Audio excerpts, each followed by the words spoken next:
What's up? Can you hear me? Can you see me? Where's my coffee? It's right here. Hello, hello. I'm going to move it a little closer.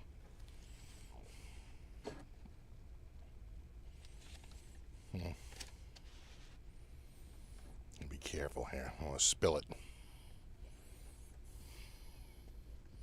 All right, here we go. What's up? What's up, Renee? Buddy? What's up, Strat? CPO, Frank C, Jeffy, John Doe, James,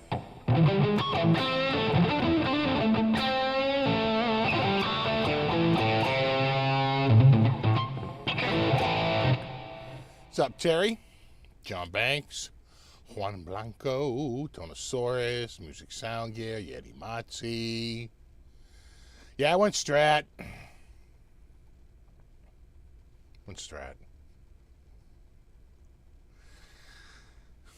I lost a little hair. That's about it. Haircut. I was probably 20 pounds of hair. It's a lot of hair. What's up, BKK? Scott Brockway. Jay Schaff. Yeah, broke out the... Oh, my cable's getting caught on my foot here. Broke out the Select. I hadn't played this in a little bit. I was like, oh. Do love the sound of this guitar.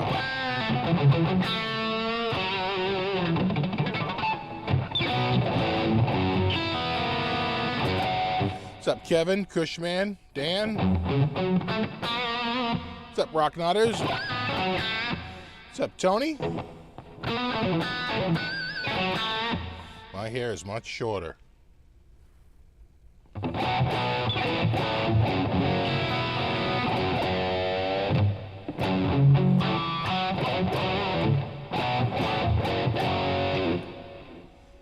What's up, Frank? Fretless Ed, Max, Sig, M17. What's up, Thomas? Hello. John Clark. Davidas. What's up, buddy? Yeah, I got a few cut. What's up, buddy? We need a Davidas intro. What can we do for Davidas? Let me think here. Something. He's in Florida. It's probably hot right now. Something.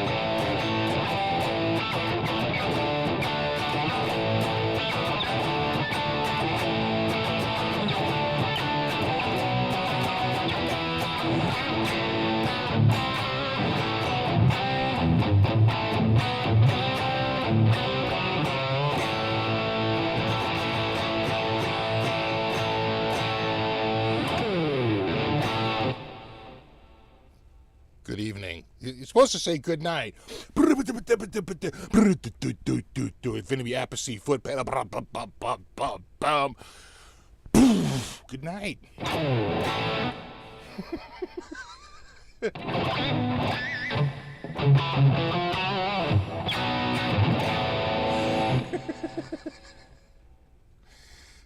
Yeah, I got a few cut. Oh, when he saw me, he was all like, whoa. I was like, I know. He's like, when's the last time you were here? I was like, September. He's like, yeah, that's a...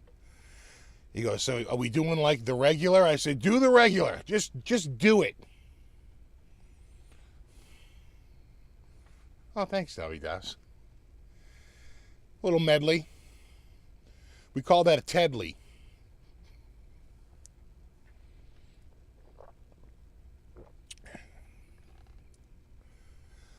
RJ, what's up? Oh, now I need a song for RJ. We're going to go to the Strat, you know. How does it...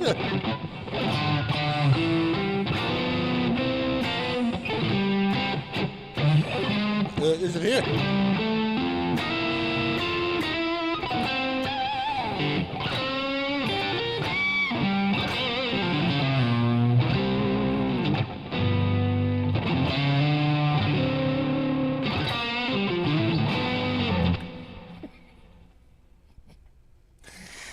It was the world's saddest blues player. Which, wouldn't that make me the best? I'm just saying.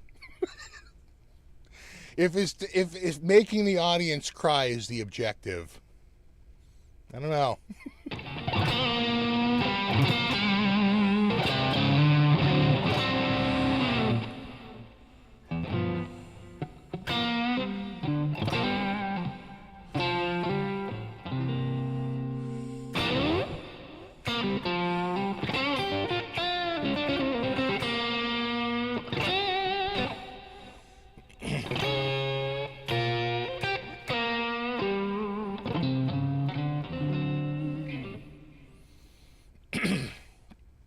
So, Davidas, are you home tonight? Because is it raining? I'm like, what would keep you from going out tonight? I could imagine rain in Florida on a sticky summer evening, like the craziest downpour out of nowhere, lightning, craziness. There's a storm down there, but I'm pretty sure it's like northwest of you, right? Oh, you're on your way there? Oh, great. Nice. Nice. I got to get down there. Someday you'll be out there and I'll just like walk up and yell, Freebird!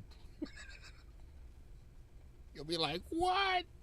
I wonder if I could get a direct flight down to your area. I probably could.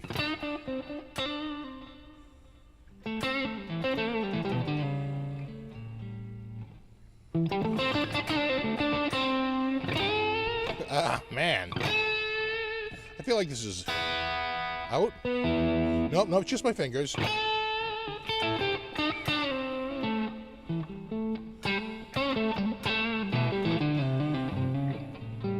think I saw Bobby here. And Ron Padgett's here.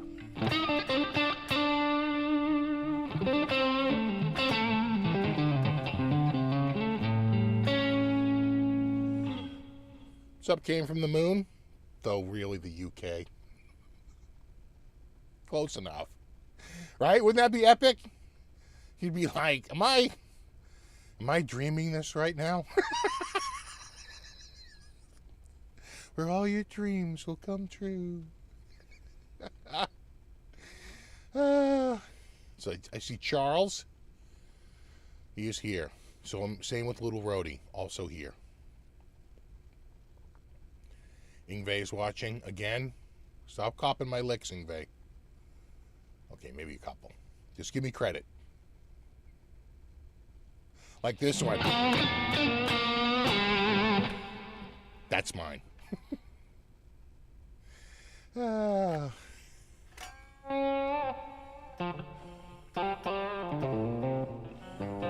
I'd give you my guitar to play a song. Oh my God. I better be practiced then.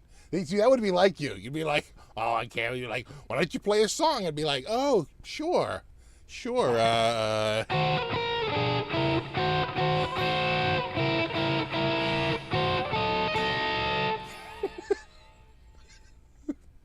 Like, the whole place just clears out. Like, tumbleweed goes by.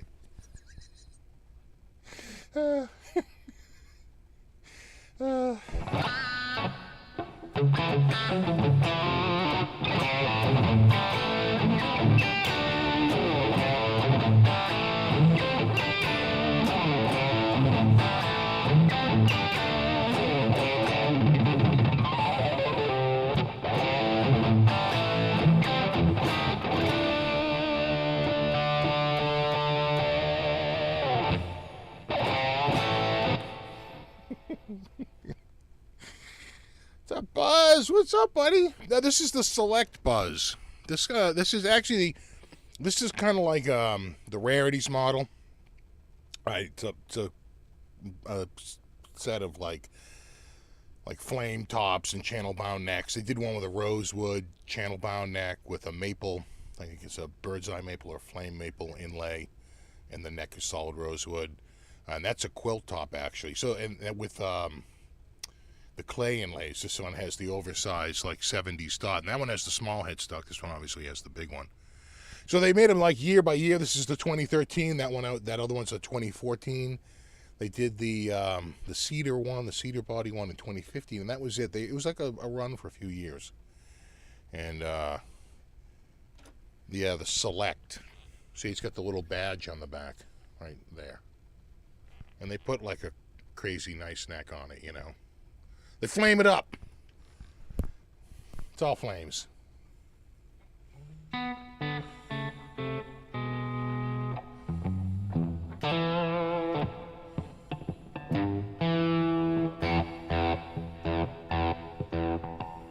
What's up, Mark? What's up, Johnny R? Guitar Man 45. Have a good one, little roadie. Happy Father's Day. Yeah, I wound up actually not going last week because my wife just had it screwed up. It wasn't that she's going away actually next week. So we were going to go tomorrow. But the town where the restaurant is has an E. coli bacteria outbreak in the water. And they're under a boil order. And so, like, if you call a restaurant, they're like, we're under a boil water order, which we're doing, but we want to let you know. And we were like, let's just go to one of the towns next door, because they're the only ones on that water supply. We're on MWRA. We never have anything like that. MWRA is friggin' top notch, but yeah, they have their own reservoir, and it's got problems. They get the outbreak.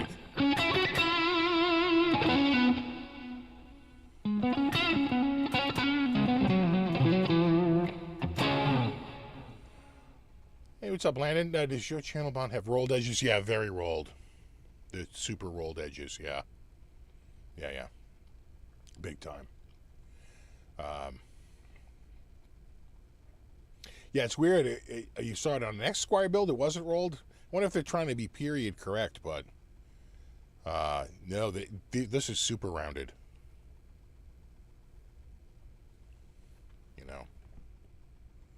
It's really got the comfort, and it's a comfy small seat. After playing the Vola, which I meant to talk about that too. Let me see if I can bring that up here. Vola has a couple of new guitars out, and it's not even so much the guitar, but I love the graphic they use on the page. Yeah, so let me switch over. So there's the new Vola, right? They got this. It's it's like Stoner Shark, but it's got the pickguard and it's coming out in shell pink, and then this is their T style. That's I think the Vasti, and of course that's the Oz. But this is the graphic, right? This is the 6-string, and this is the 7-string. So that's why it's wider, right? The 7-string profile and the 6-string profile. But if you notice, this is Stoner Shark right here, the Vola Classic C, and the new one is even thinner. I swear it's going to be like the guitar I have in my hand. It's going to be like a straight-up Fender Modern C. And yeah, I'd love to try one of these out. I'll bet I really dig this profile, because this one is a bit cheeky, a little bit it has a little bit of a bum cheek to it, and I think I might like that style better, coming from like guitars that are more profiled like that. Like for example, my Gibson, I have like one of the thinnest necks Gibsons that they make, right? The Classic. I think that's like their thinnest. The 60s profile is like their thinnest profile. So I think I would prefer that, but we'll see. Anyway, I just thought I would. I noticed that they had come out with a couple of guitars, and then I saw this graphic, and I figured I like to. I just want to educate. It's just to educate people, I'm just here to educate.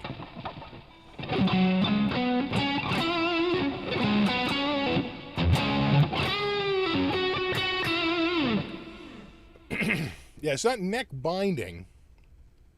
It kind of is, but it isn't. What they do is they take a one-piece maple neck, and then they just carve out like an inlay in the top, like a big giant swimming pool, and they inlay the let's go to flame cam. You see how it does that, right? It goes around the bottom like that. That's why I can't have 21 frets, because I can't do the overhang, right? Because it's seated in one piece of maple. I am a fan of the oversized dots, though, I will say. Big fan. Yeah, this was they would call this last stop before the custom shop. This was more, at the time they were doing like AVRI. This was more expensive than the AVRI. It's lacquered, of course. Goddamn. It's got like a 40 adjective, hand-rubbed satin stain covered in a gloss. They really talk it up. But it's just basically a nice piece of flame maple on top of a nice piece of alder. It's alder back there.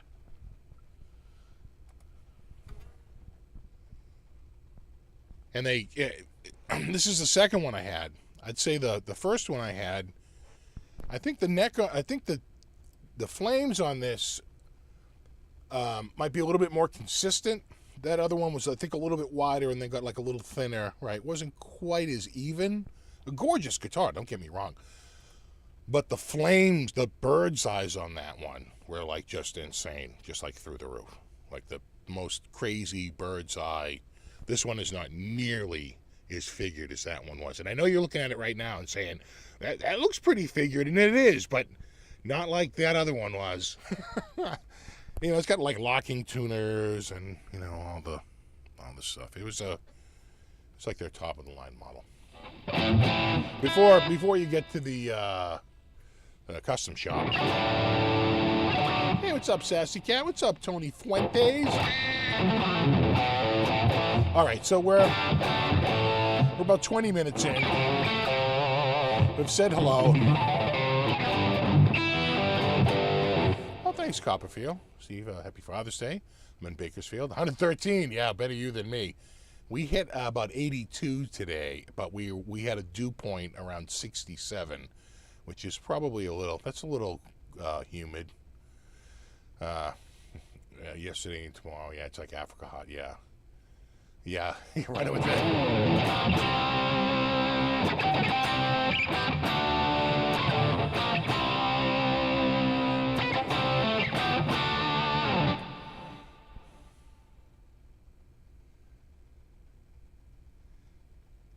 Yeah, Mark, don't like the big headstock. They did a small headstock the next year, but the inlays are small and they're clay.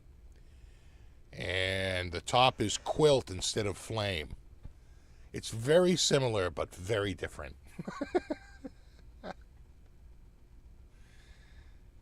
Is that the Klotz cable or the Mogami Silent? I'm using the Klotz. Let me just tell you right now, I am a fan of the Klotz or Klotz. I like the Klotz. I think they're a really good cable. Really good cable. And I'll tell you, let's go to cable cam. I tell you what I like about it, and I know it's a little tricky to see, but there's a little sleeve right there. See it? I'm moving the sleeve with my finger, and that's a breaker. All right, it's a breaker switch. Now, could the breaker switch break someday? Maybe. Right, that was the problem back in the 80s. We had those with those breaker switches, and the breaker switch would break.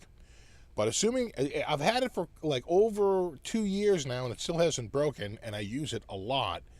And what it does is it cuts the signal so you don't get the you know, when you have it loose. And I like it when I'm on a live show because I can unplug the guitar and I'm not giving you guys, you know, the ice pick to the forehead.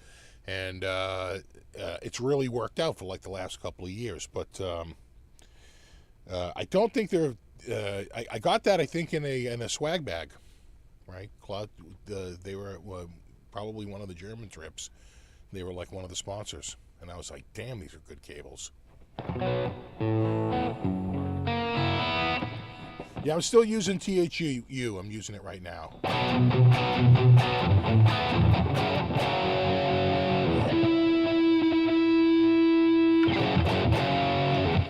Ever consider wireless? You know, I've tried them over the years, you know, but what winds up happening is that you know, I'm always replacing batteries. I think when you're playing out live, wireless can actually save your life because it separates you from getting ground, right? So I think playing out live, especially in crazy clubs, I would definitely do wireless because I think that your chances of touching something and grounding yourself out, it's probably diminished a lot since the 80s when I used to do it, but you had to be careful, and wireless just decoupled you from that, right?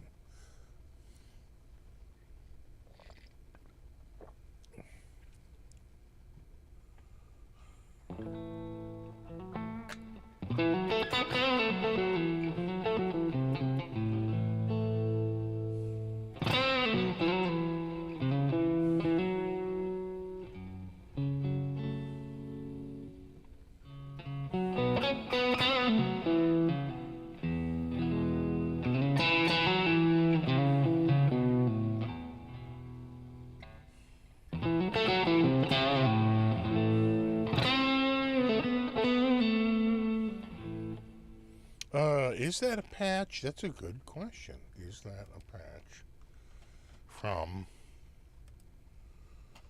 No. I know. I think this is a newer one. That's that Silver Jubilee. Jubilee. Now, where'd you go? Where are you? Where are you? There you are. There you are.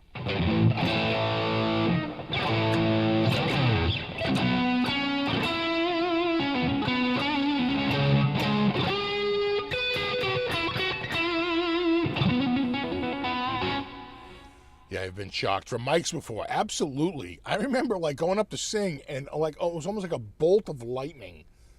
You know, it's like, it almost like hauls you in. It's painful right to the face. You know, pretty serious shock. Or someone would walk over and they touch you. Oh my God, I've been shocked by other guitar players before.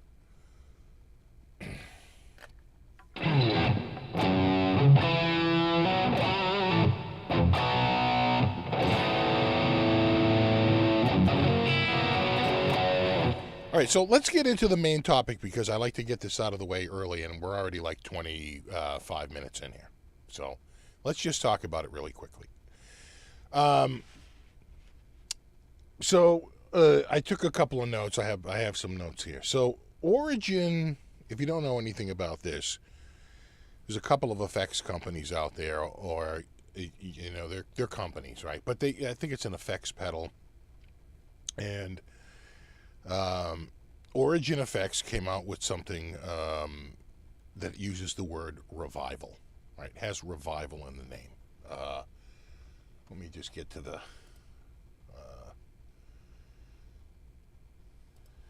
I probably have it right here. That's all the litigation. Revival Drive, right? So Revival Drive is what they're seeking to trademark, right? They're seeking a trademark on it. So they send it in, and let me get to...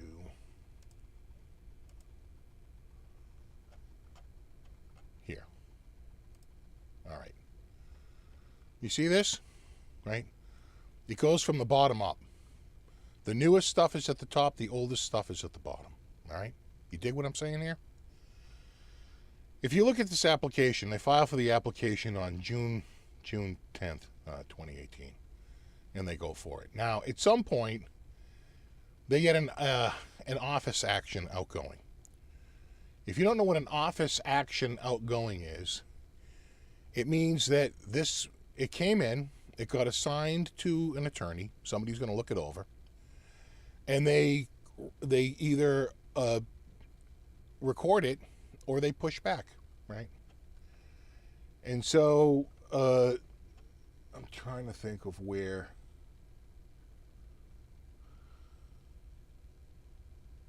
Is it this one? Yeah. Yeah.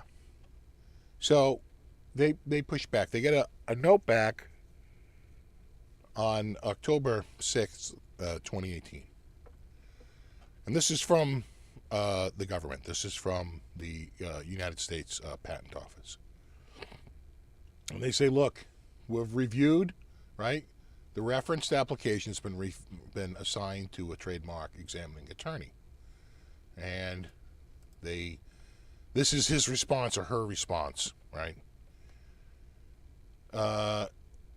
The summary of the issues are, you've got a Trademark Act Section 2D refusal, likelihood of confusion. That's the main one. That's why we're even talking about this.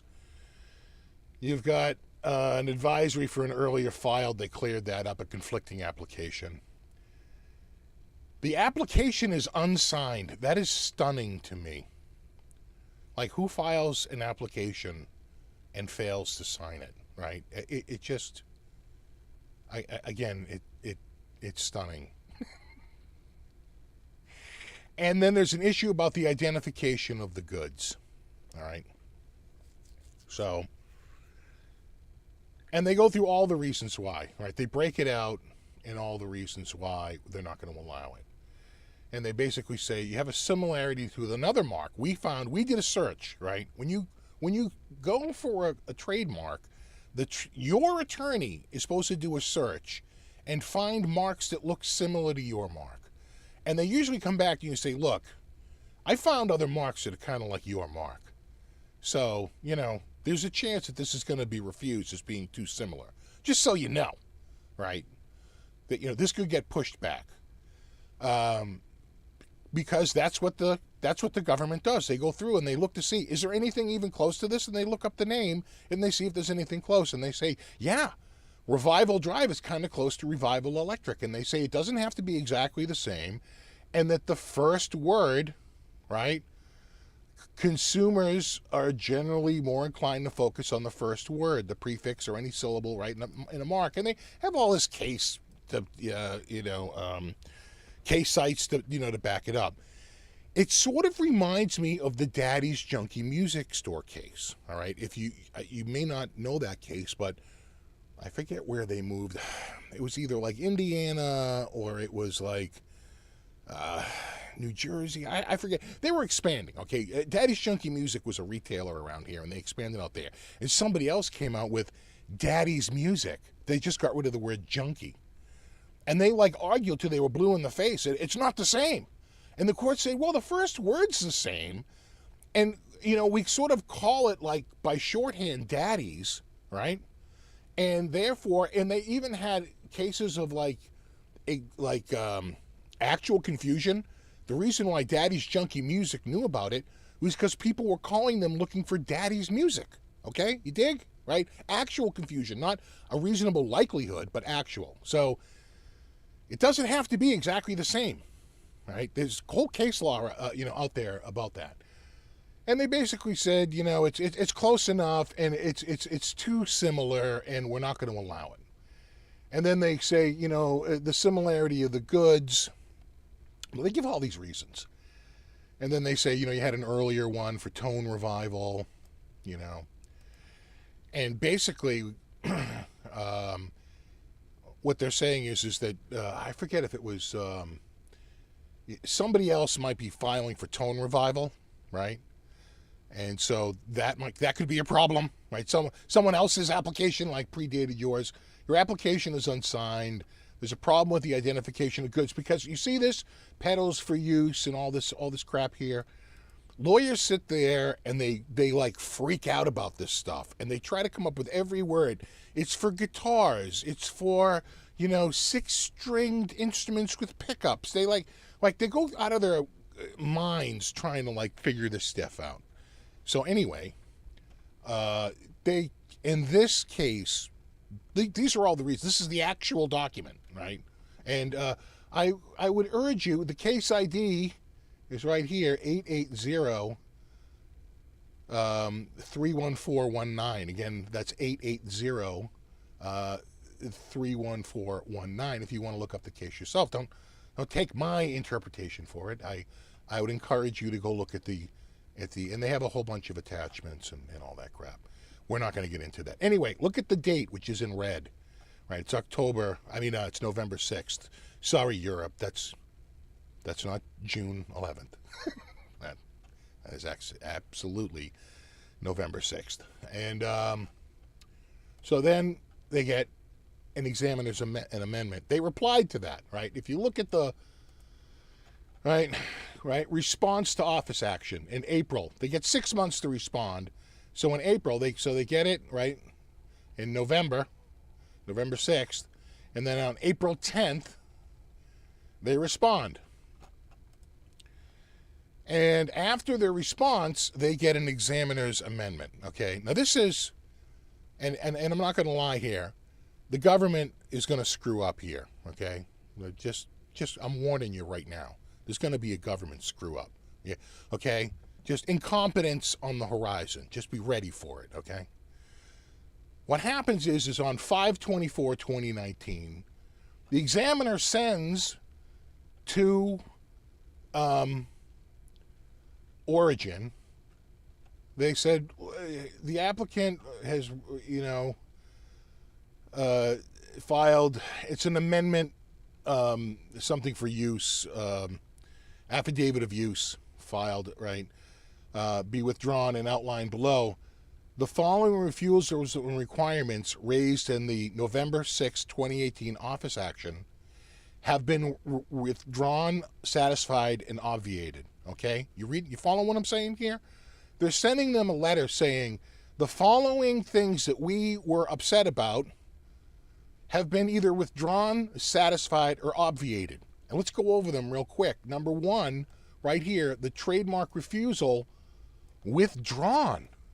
A bit of a head scratcher. So clearly, they must have said something in their response that the examiner said, "Okay, you're making a good case. I'll withdraw my refusal." You see what I'm saying here, right? And then the prior application has been obviated. The application unsigned has been satisfied. They must have signed it. And identification of goods amendment. They had to amend their goods. They did that, and they were like, "Cool." It's all good, right? It's all good. This is where the shit hits the fan, right about now. Okay, brace for impact. That's May 24th. Sorry, Europe, there is no 24th month. Not sure on the metric system, but the 5/24/2019 is that date. Cut to the next thing. Issuing date, June 28th, 2019. What's that, about 4 weeks later, right? 5 weeks later. They start out, this supersedes the letter of May 24th. They're calling out their prior letter, okay? In which notification was provided that a refusal was withdrawn. And not withdrawn by, this isn't the Revival Electric withdrawing this. This is the examining attorney, okay? The examining attorney withdrew his objection. And they said, when we gave you notification was provided that the refusal was withdrawn and the filing basis was amended, upon further review, it's been determined that refusal should have never been withdrawn, right? It should not have been withdrawn. That was a mistake. It was a mistake on the part of the government. Oops. Right? Sorry. And I am sure that this enrages Origin Effects, because they were told by the government, we've withdrawn it, and now they're getting a letter basically saying, yeah, that was a mistake. And the examining attorney apologizes for any inconvenience. The inadvertent notification of refusal of the withdrawal and delay in raising this issue has caused. It's right there. They're like, yeah, sorry about that, brah, but we screwed up. Okay, that was probably checking a box on a piece of goddamn software. I'm telling you right now, right? And it was sent out inadvertently, and now somebody really looks it over and they go, "Oh shit, we shouldn't have sent that."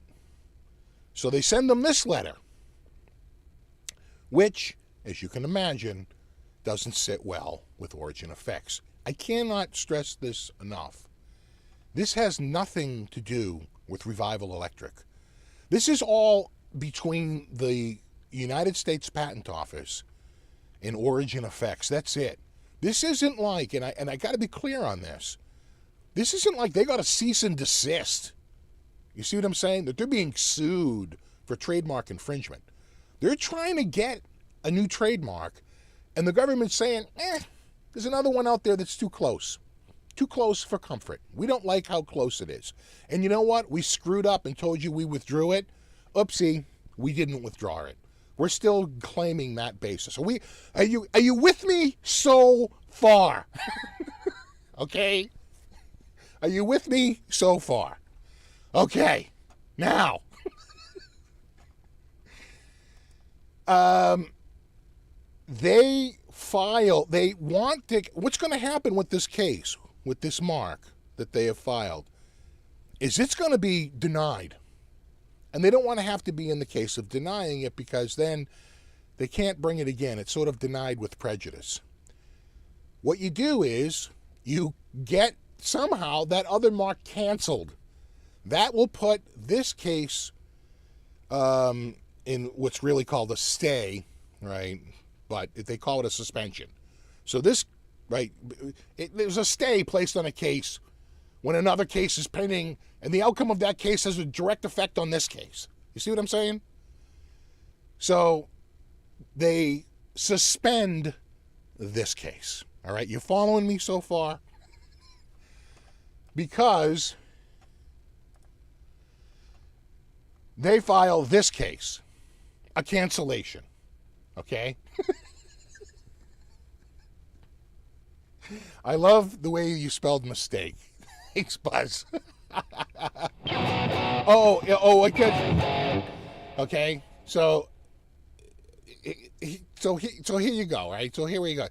You're following me so far. They thought they had it. First they said no, then they said yes, and then they said no again. Okay, that's pretty much sums it up. All right. So Origin Effects is very upset that the government won't give it to them, and the way they can get it is to say that first mark was bullshit to start, okay? Or that mark hasn't been used, right? And therefore, if you don't use it, you lose it. That is a very real thing in trademark law. Just ask KFC. When they announced KFC, a bunch of people ran down to get Kentucky Fried Chicken, and they had to say, no, we're not abandoning Kentucky Fried Chicken. Please. That's a very valuable name. But you see what I'm saying? So their argument is, and I won't want to make it for them, this is their second amended petition. How it differs from their first petition, or their first amended petition. They've had a few petitions. How it differs is that now they're claiming like fraud or something like that. But basically the crux of their argument was they're not using it. He's not using it, right? And if you read their, is this the first petition for cancellation? I filed my application. The application was assigned a serial number. They gave it a refusal based on Revival Electric. The petitioner argued in response that there was no likelihood of confusion, and then they said it was withdrawn. But then upon further review, they said it was registered. It was refusal to register was reinstated, right? And so they basically state kind of what happened. And he's basically saying that it's been abandoned for effects pedals and guitar amplifiers. And then at some point later on, he's up for renewal and he adds like power amps to it or something like that. And they're like, see, it means it's a little crazy. But I'll tell you what I noticed right away. Okay, I'll tell you what I noticed right away with this one. Can I go here? Yeah. All right. This is the all right. This is the case right here. Right. This is the cancellation. Again, the case number is 920-72799. Again, that's 920-72799. Don't take my word for anything. You go look up the case yourself and read all the words yourself. All right.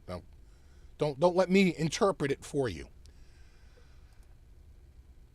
But if you look at this as a filing fee, whatever, blah blah blah, you go back one, and there's like 2 entries. And it's like, what the hell is this?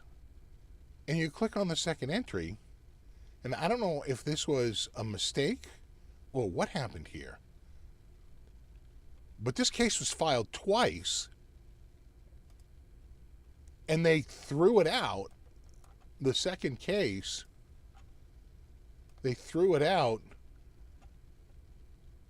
They said the original pleading forms the basis for the cancellation. In other words, you don't need to file a separate case for cancel.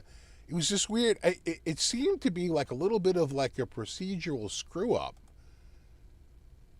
by the plaintiffs, right? It's filed on the 20th and it's terminated on the 20th. It's like, it's crazy, right? There's actually 2 docket entries. But if you go to the first one, you know, and it was probably just against Travis Harris to start. Or maybe they did it. You know what I think they did? I wonder if they did it against Travis Harris doing business as Revival, and then Travis Harris, like, individually. But you don't have to do that. Again, it was like, huh. A little weird. And then I noticed that there was a new plaintiff appearance. Looks like the petitioner got a new attorney. That's never a good sign. And quite frankly, it's kind of reminding me a little bit of the, let me go back to main cam here. It's kind of reminding me a little bit of the DiMarzio case. Well, that guy really didn't have grounds. He was just really, really mad at DiMarzio. And so he filed this suit, and it went nowhere, and DiMarzio had to spend all this money defending it, and he lost. Right? And so part of their argument is that he doesn't have any sales. Right? And if you don't have any sales, then you're not engaged in commerce. Right? That is actually true. But it's what we call the token sale. That's one. Right? And so it used to be that people would make up one of the item that they wanted to trademark and sell it to one person to have some sort of commerce to be able to get a trademark. They just want to lock that trademark up. Right? They really don't, right? Because they're thinking about doing it. They might get it going. At some point they'll do it. But right now they're not really ready. And so what they do is they would make one unit and sell it to one person. That was what we would call a token sale. Well, token sales were found to be not valid representations, as you would imagine. Right? And so there was sort of a rule against it. You can't have just one sale. Now, if you were in law school And we just read the case that said you can't have just one sale. You know what my first question would be to the students? How about 2? How about 3? How about 5? How about 12? Right? And then you realize very quickly that anything more than 1 is enough. You see what I'm saying? Right? 1 is random. 2 is a pattern. And so they basically go and they say, he didn't have any sales, his website sucks. Right? They're saying all these things why he abandoned it. And they said, listen, all he had was, and this is from their document. This is from Origin Effects' document. They only had 2 sales in 2009, 2 sales in 2010, 3 sales in 2011, 21 sales in 2012, 9 sales in 2013, 17 sales in 2014, 15 sales in 2016. No sales in 2015, apparently. I didn't see that there unless I missed it. My apologies if I did. Again, read the document if you want to know more about it. 48 sales in 2017, 9 sales in 2018, 0 sales in 2019. Again, 2019, they listed 0 for some reason. And then 10 in 2020, which they said was just to show that he had some sales. And again, I don't know that he had to do more than a second sale. You see what I'm saying? So, anyway, my feeling on it is that, you know, if you want my thoughts, it's that it feels like a nuisance suit. The other thing that came up was that it came to the attention of the examiners that that Origin is not a U.S. company, they're a UK company, and they hadn't registered as like a foreign business, right? Again, just one more thing, and I know it's just, there's nothing, you know, Machiavellian about it, it's just one more thing in the list of, we forgot to register as a foreign entity trying to do business in the United States. They don't have a U.S. office. From what I could see, they list only UK offices. If you had a U.S. office, you would list that in a federal case, right? You wouldn't list your UK office. So I just think that I kind of feel bad for the guy from Revival Electric. This just, the whole thing from start to finish just feels like a response to them being upset that the government, let's face it, screwed up. And gave them a glimmer of hope where none should have been given. And, you know, at the end of the day, I think he's got more than adequate sales. And, you know, it just feels like they're just trying to, you know, to get him to give up by just applying pressure to him. There's an argument to be made that defending the suit is enough to say it's no longer abandoned, right? You have to defend it. Just the mere fact that he's defending it shows he hasn't abandoned the mark. Really? Abandonment? I thought they would go for something else, but apparently not. Oh, and just a little advice to Revival Electric. You didn't go for Section 15? Really? On your renewal, you could have got Section 15. That probably would have taken a lot of heat out of everything. Just when you do your 10-year, just go for your Section 15, please. Like, that's pretty basic. Anyway, there's that. Now I will go to the comments, which I am sure has nothing to do with what I'm talking about. Everyone's just talking between themselves. They're like, you lost me at like the third document.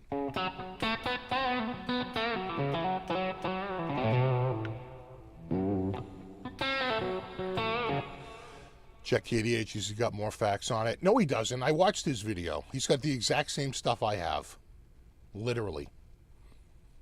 All he did was put out Origin's statement and the other guy's statement, but you can find those anywhere. Don't go by press releases and statements. Download the documents. Go to the actual docket It's open to the world. Just go to the docket and download and read the documents for yourself, and you can make. But I would say that an argument for abandonment is lost after you get more than one. It's been ruled. You know?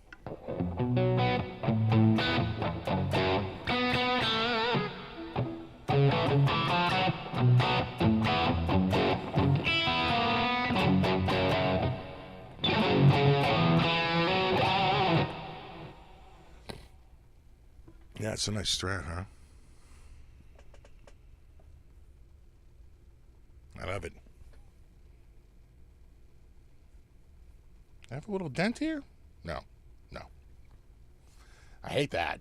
You feel on the back, you're like, oh, did I dent it? No, I didn't. I'm good. It's good. Anyway, there's that. I think at the end of the day, maybe Revival Electric can take up a little, something to fight it, because I just think that I think it's hard to argue abandonment in the case. And right now they're trying to do a gotcha moment and a fraud thing. I can just tell you right now, fraud claims are the last respite of the desperate. I'm telling you right now. As soon as I see fraud claims, I'm like, oh, go on. You're trying to reach something, that's going nowhere.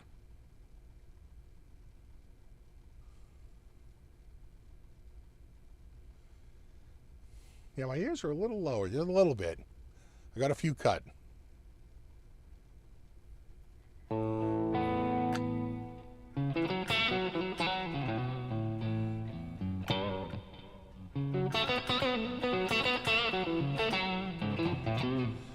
Moral of the story, I don't know if it's, don't try to make a mark a word you didn't make up. I would say that, realize, I think, that it's a little hard for you, right? The government is basically telling you, we don't think it's going to happen. And their only way to get it to happen is to go after this guy and get his mark knocked out. And it's the same thing with the guy who was very upset that DiMarzio wouldn't, had the cream bobbin mark locked up. He tried to claim it was functional. Why do they claim abandonment? Because it's the only argument they have. Why did he claim it was functional? Because it was the only argument he had. And at the end of the day, it wasn't a very strong one. And it, in that case, got knocked out. And at the end of the day, I don't think this is a very strong one. Once he got past more than a single token sale, he's in business, right? Who gets to decide how many makes up a business? You could say a court does, but no, not really. No, it's rather subjective. What they did say is you can't have just one. That's true. You can't have just one, because then you're trying to deceive the system, right? But if you did one every year, what if you did one and you never did another one ever, right? Or what if you did two, one every 5 years, right? That's different. This guy had sales every single year for 10 straight years. Maybe missed a year. He sold hundreds of units. I don't know. Sales not good enough to be able to maintain it? That's not a requirement. That's not a requirement. There's no sales quota.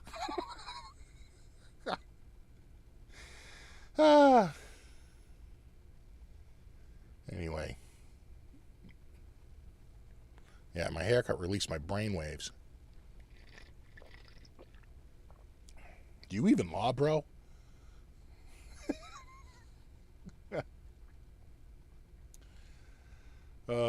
You know what? I had a couple other notes here. On the contest update, just want to remind you that it does end Monday at 11:59 p.m. Eastern Daylight Time. So that's my time zone in the on the East Coast. That does not give you the midnight Pacific. It gives you like 9 p.m. Pacific, right? So just keep that in mind, East, right? I'm not going to call it out. I'm just going to ignore it if it's past the date, past the time. If you don't see your link, make sure you see your link. If you don't see your link, let me know. Some people say, I can't see it, I can't see it. And they really hadn't posted it. And then finally, they figured out how to actually post it. And it did get caught in the spam filter, but I did put it out there, and now I see it. You can't send it to me over Facebook or Instagram or anything like that. Don't bother. I can't accept it that way. Not fair. Can't do that. So just make sure that you're sending it, you're putting it in that link. And so far, we probably have, I don't know, a dozen entries. I mean, for such a large prize, this could be your best odds of winning such a large prize pack ever. Right? No one had done Hennings. I told you, he made it really hard with that. He had to cover one of his songs, and his songs are all in 13/5 or some stupid shit like that. It's like crazy time signatures and all kinds of all over the place. It's a German level of precision. And he had 0 entries. At that point, you could have just entered anything and you would have won. Again, mine, I am not, his I think is judging on quality. Mine, I'm just judging that you actually followed the rules and entered it. Because it's hard to judge, songs from different artists done by, and it unfairly punishes people that are beginners or, don't have it, right? Then it's always like the hot shot always wins, right? Just waltzes in and just wins every contest. That's not fair. And with my contest, it seems like other people are doing the hockey jersey is 3rd place, the pedals is 2nd place, and the amp is 1st place. That is not my contest. You get the whole prize pack. I'm too lazy to judge 3. I'm not judging them. I'm too lazy to even pick 3 and notify 3. I'm not doing that. Come on, one and done. You win it all. I haven't seen any. Oh yeah, I got a cat over there. She could wake up. It's only an hour in. Give her time. Yep, minute 0.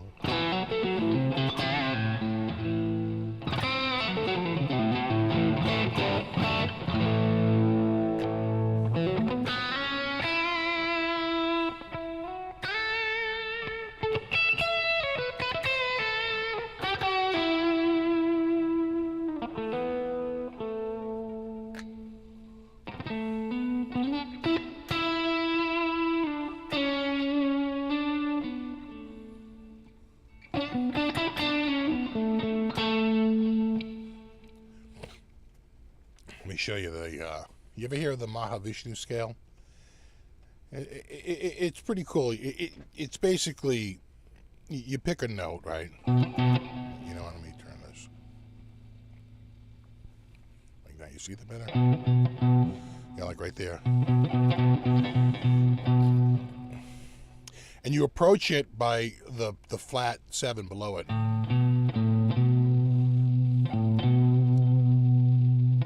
So it's 7, 1. I know it's a flat 7, but it's the Mahavishnu scale, so it's the 7th degree of the Mahavishnu scale, which is flatted.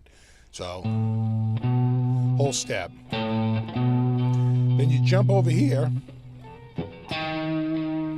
right? To the 3, the 4, the 5, and then the 7 and the 1.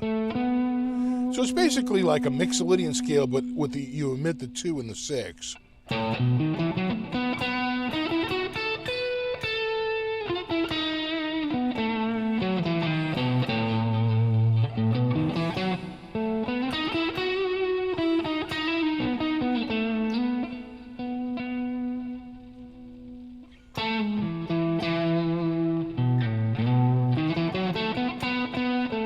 threw the 6 in there. No 6s.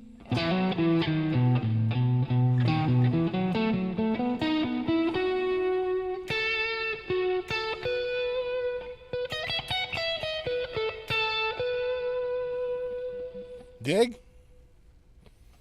So that's that is your Maha Vishnu scale. It's kind of fun, you know.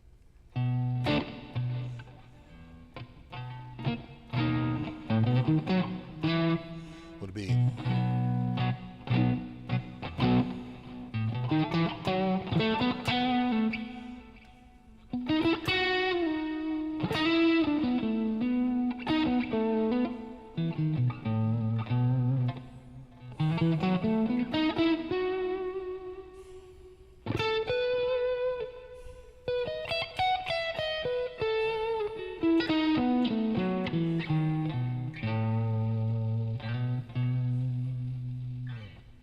There you go. What's my coffee doing? It's low. It's a little low. What's up? Hip Metal Works.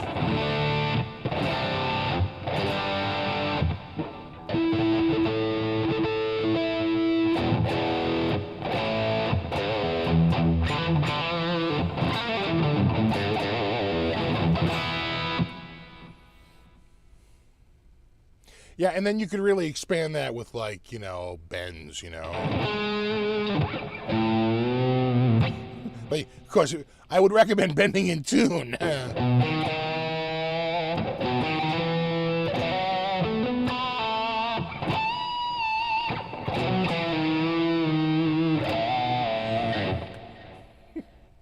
That requires more work.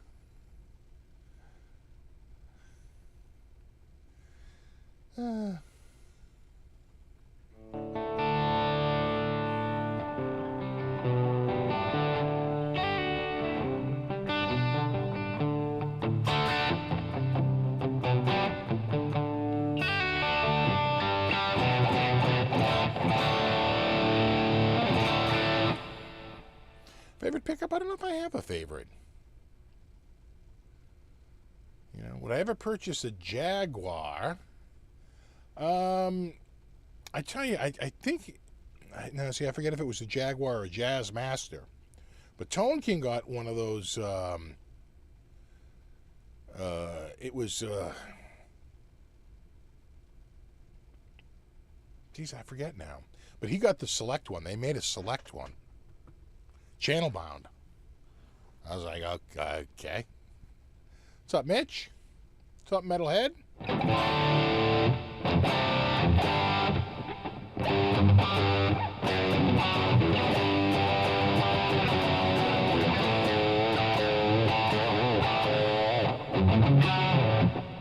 I don't think I have a favorite. You know, I like them all. Tell you, I like the sounds of the pickup in this. I think this is the I think it's the V twin. Jeez, I even forget now. I don't think it's a Shawbucker. I think it's the V twin. I'm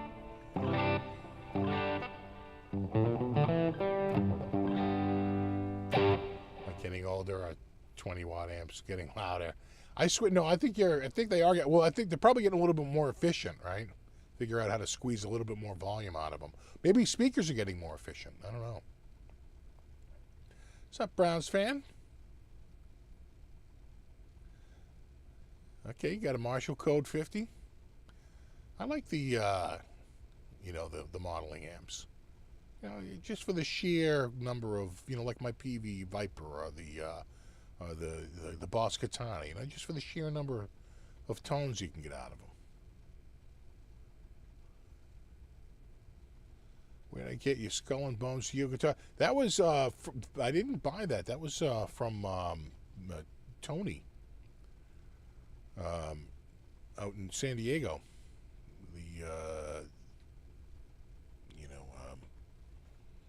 I can't think of his name. George Lynch.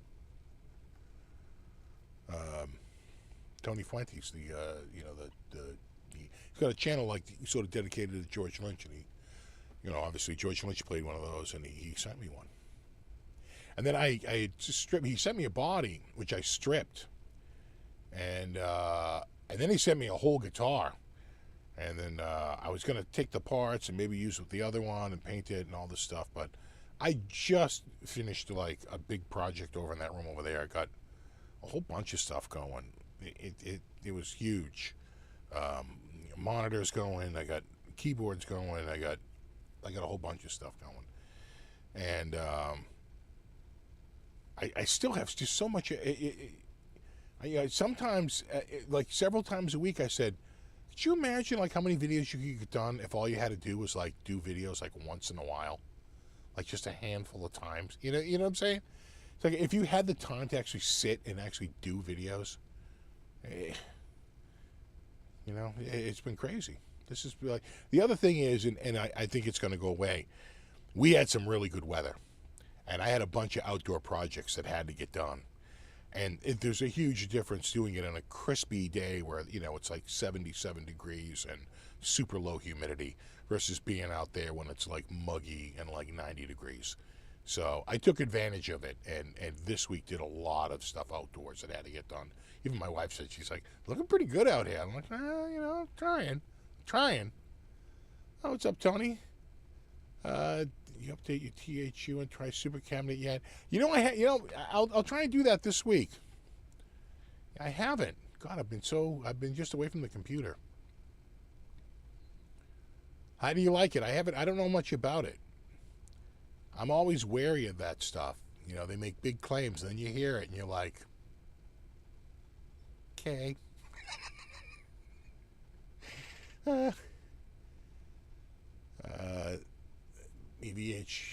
Pete told me in an EVH pickup video, the Zamarzio Super Distortion sounded a lot like the first VH album.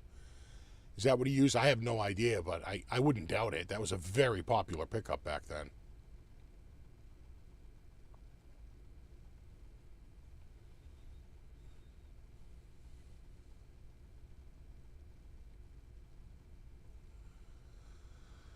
BC Rich says, I thought the first Van Halen album used a potted PAF from an early 70s ES-335. Could be. Something a little brighter. But potted so it won't squeal. And crank it up. I am still enjoying my SG. I had a buddy over the other day, and I showed it to him, and he was like, nice. It's funny, because after that I showed him the Les Paul, and he's like, I don't know, it's kind of heavy. I don't think I could hold this. He's like, I think I like the SG better just for the lightweight. Like, I hear you.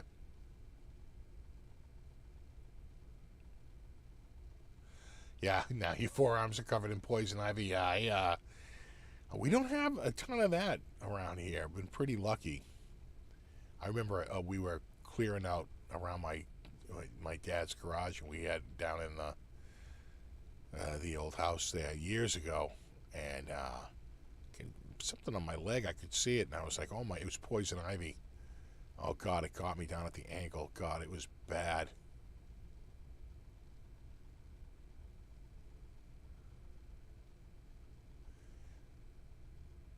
If I ever shopped at Daddy's Chunky Music, I did. In fact, that was that other case I mentioned earlier. Yeah, Daddy's Chunky Music. Yeah, they had another company that came out and they just called themselves Daddy's Music. And they had to change their name.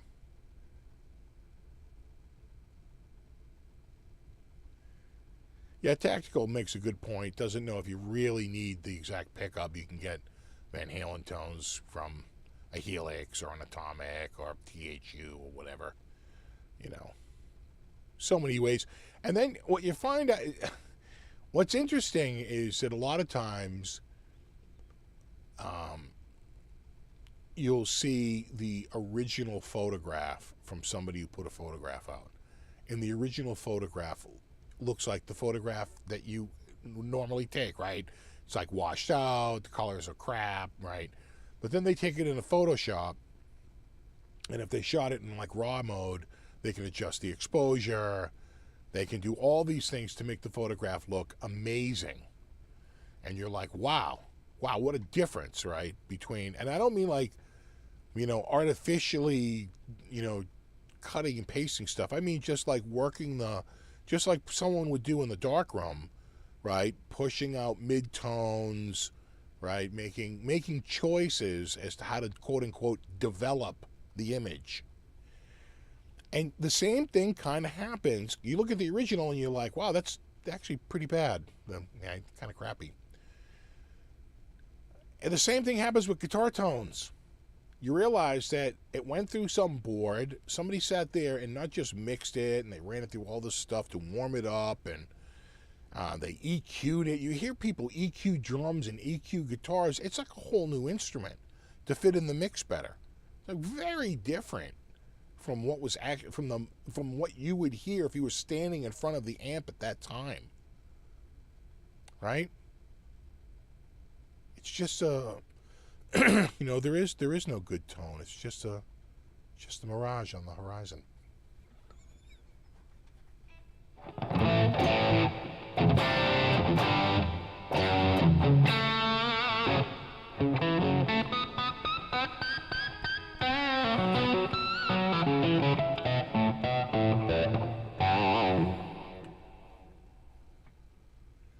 The raw mode is the digital equivalent to fill negatives. Exactly.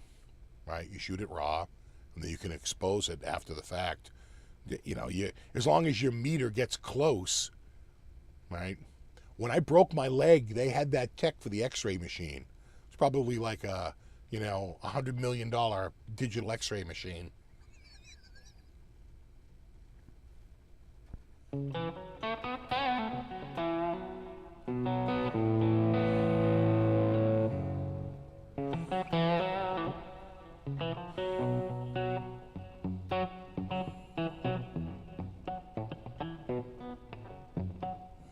Which one edges out black and white EVH Fender or the Charvel? Which Charvel? Did Charvel make a striped version?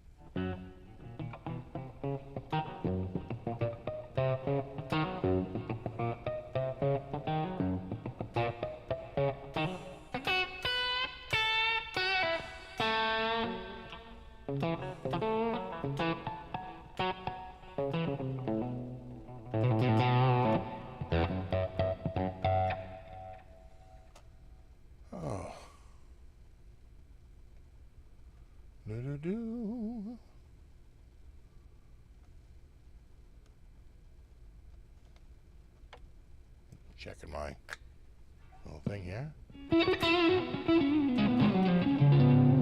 A couple other things I wanted to actually mention before I forget. Hold on.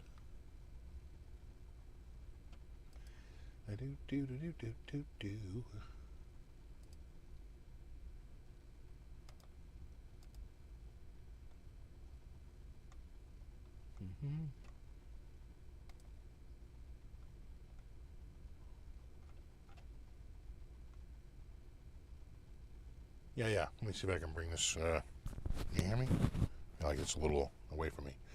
Let me bring this up. And hold on. Let me do a couple. I'll do them all so we can just go through. I already did one. We don't have to look at that one. Let me just give me 1 second here. We're almost there, I swear. We can dump this. We're done talking about that crap. And we're going to have it here? Yeah. There it is. Yeah. Okay. There we go. Okay. Let's go here. I just wanted to mention before I forgot that there are a few new guitars came out this week. Some new guitars. Harley Benton came out with some new stuff. Some headless stuff, like roasted. Right? Roasted maple neck, and then one with a ebony fretboard.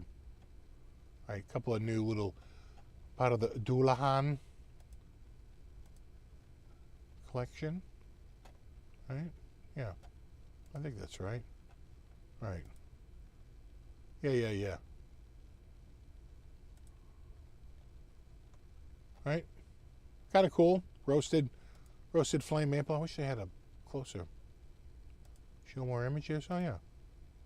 There you go.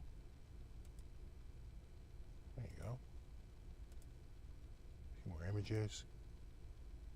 Made in Indonesia. Flame maple. That'll look pretty cool. You know, kind of like the body, chunky body. And then the other one they did was I think it's like a semi.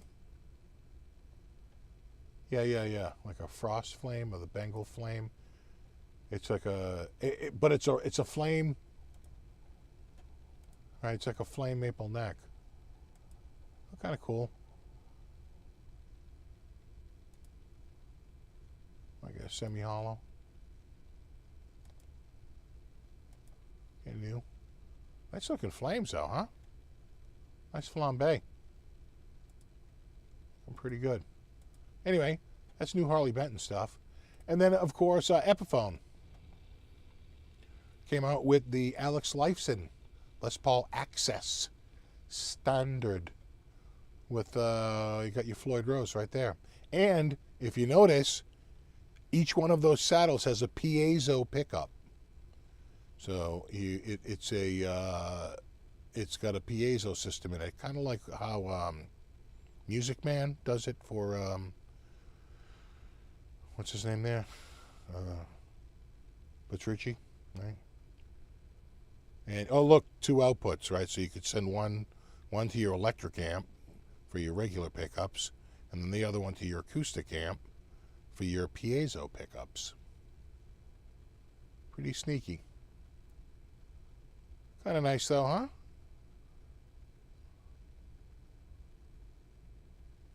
Got the new headstock style.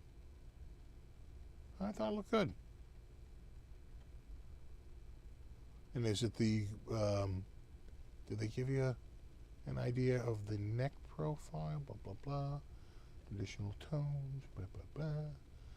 Ceramic Pro Neck, Pro Brooker 3. Graph Tech, blah, blah, blah. Ghost Piezo Bridge Saddles.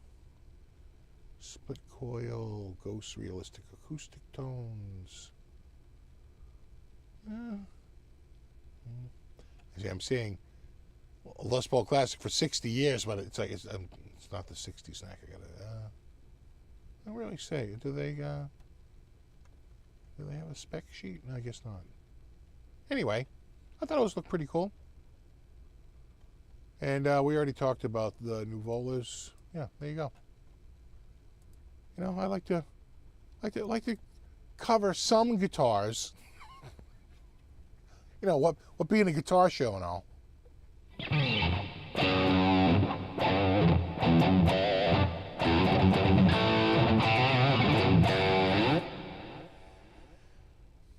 What's the advantage of 6 piezo pickups versus the usual one? Well, the piezo derives its sound differently, right?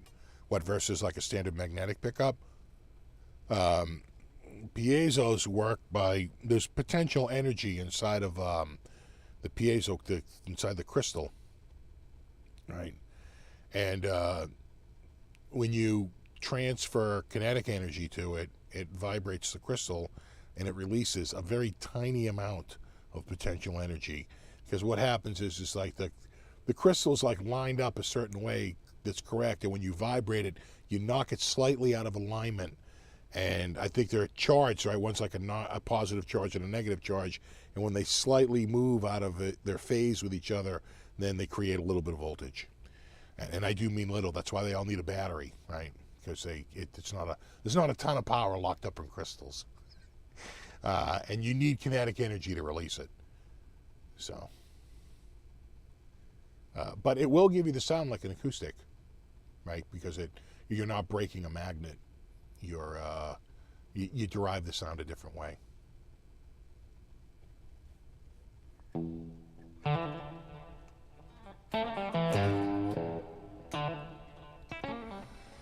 Piezo can get a pretty good electric acoustic sound. Absolutely. No, it's a very different sound because of the way it's created. It's why it sounds like it's an acoustic is because it doesn't have a ton of mids. It's all bass and highs, right? So it sounds like an acoustic because that's how an acoustic naturally sounds. There's not a ton of mids.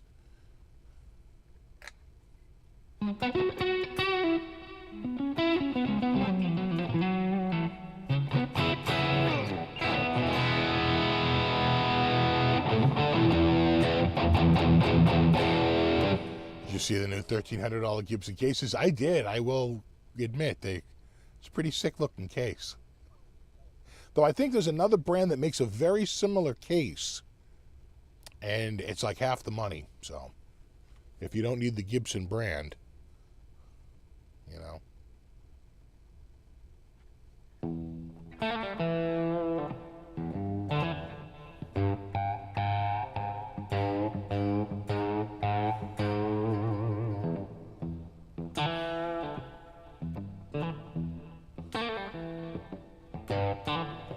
Yeah, law chat and physics talk all at once.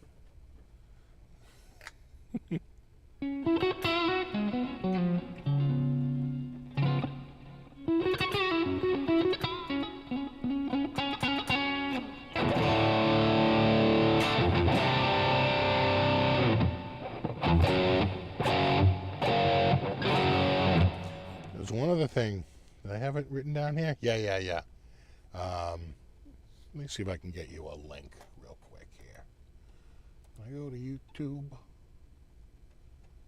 and I think I go to...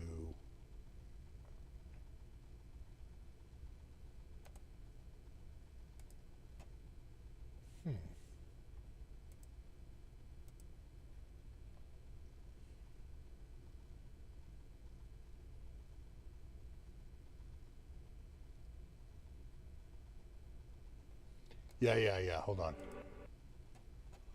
I don't want to play it because I don't want to get a copyright strike. We copy that. Copy that, brah. I just to give you something that I saw this week that I thought was funny and poignant. It was a tribute. I don't know if you know the band Crowbot, but it was a tribute to somebody who they had passed away, and they wrote a song called, is it Everyone Dies or Everybody Dies? It's one of those. Anyway, I just put the link up there.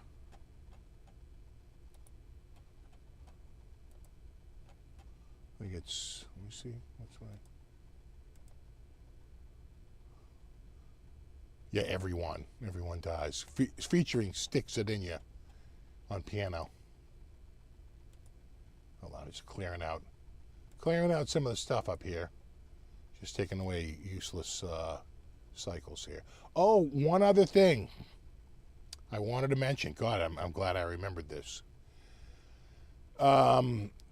Rest in peace, GuitarBackingTracks.com. They are officially dead. GuitarBackingTracks.com has ceased operation, which is a huge bummer because I really would go to that site a lot, and I regret not downloading some of their backing tracks. You could have just just downloaded them if you wanted to. I think they let you do like up to 3 a day, and I just regret not taking more of them down. But I tracked it down, and there was a statement, apparently, from somebody there, and it was on a Reddit thread. Thanks for your message. We are sad to say that Ultimate Guitar, who was the owner of GuitarBackingTracks.com, we're sad to say that Ultimate Guitar has shut down GuitarBackingTracks.com, as you may or may not know. Ultimate Guitar has been paying mechanical and performance royalties to music publishers for the right to offer these backing tracks as downloads and on-demand streams. For several years, Guitar Backing Tracks has been able to generate just enough advertising revenue to break even, but with recent changes to the royalty licensing environment and tougher advertising conditions, it is no longer possible to operate this business. So there you go, a little official death knell. A lot of people just didn't know what happened to them, but apparently they were shut down because they couldn't raise enough advertising funds to cover the cost of the royalties. I was surprised they were even paying royalties. Ultimate Guitar doesn't, I thought they didn't pay royalties because they operated out of Russia and they just didn't really have to pay royalties. And I thought guitar backing tracks work the same way. Usually you work out of Russia or something like that, or you know, someplace that'll accept you and you don't have to really worry about enforcement. So, but apparently they were paying stuff. I know, when did they buy them? In 2015? I forget. Guitar backing tracks has been around for years. Years. I know, right? It does. It sucks.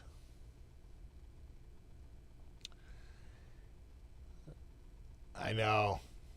I know. You'd hope they'd put a torrent out or something like that, but I don't think it's... Who knows?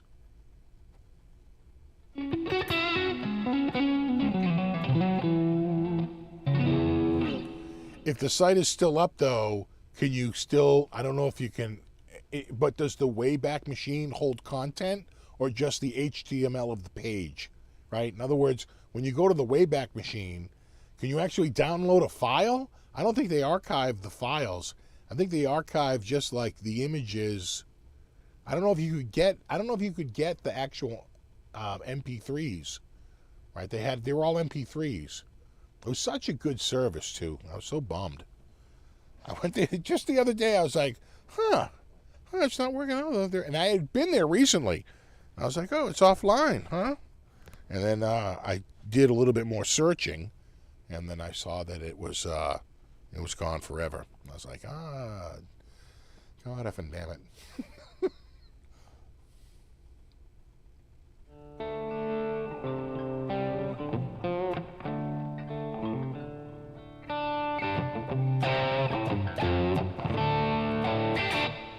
Like a guitar company bought guitar backing tracks. You can subscribe for $2.50 a month. Really?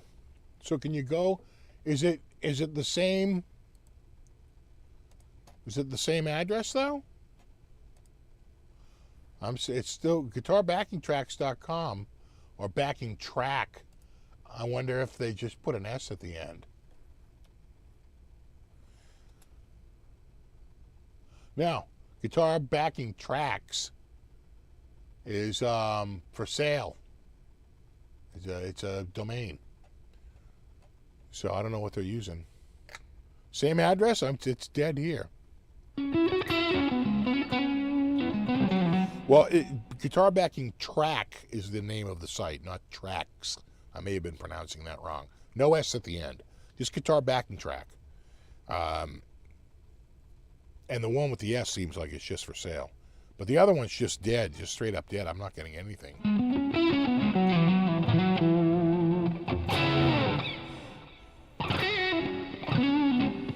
Unless it's guitarbackingtrack.net or something like that, you know.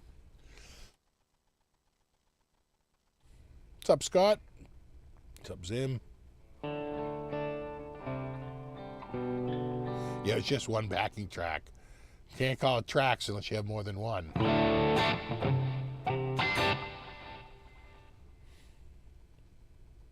Oh, it's not that name at all now? Yeah. But they own the content.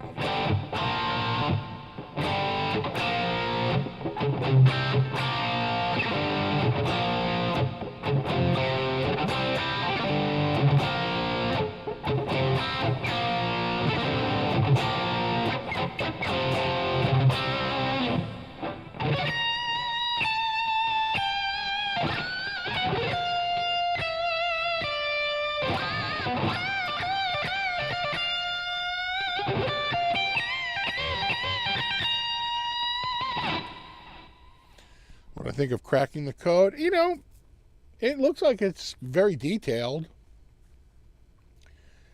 I think sometimes I think for some it will probably be a help, but I think for some it's just a procrastination technique. I'm not holding my pick just right. Reality is that it's just practice and a lot of it.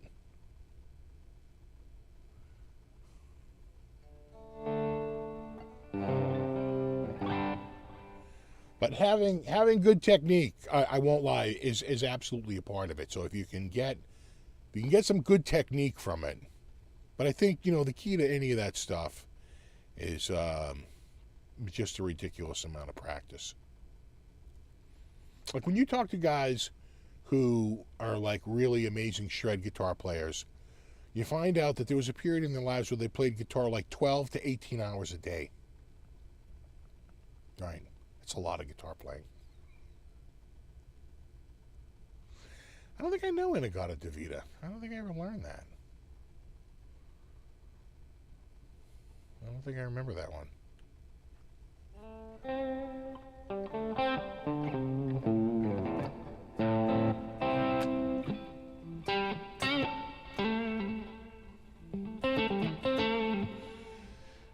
So we're going to go up to see, what am I doing for Father's Day? I'm going to go with my wife. We're taking the whole clan this week. And we're going to go up and get her dad and go out to not a local place because they, as I was saying earlier, they got a problem with the water up there. They're in a boil order right now. Can't drink the water. So we said, let's just go to the next town over. And we found a place. It looks pretty cool. So we'll give it a try. Looks good.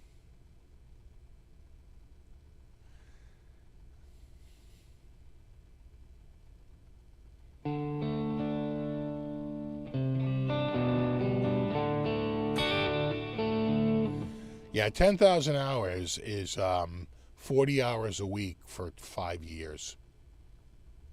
That's 10,000 hours, roughly.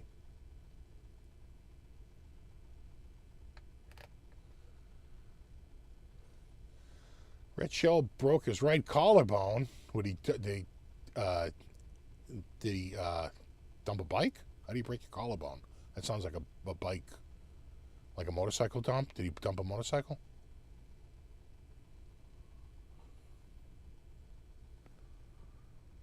We have a cat checking out a case, sniffing around. I do still have the blue quilt vola.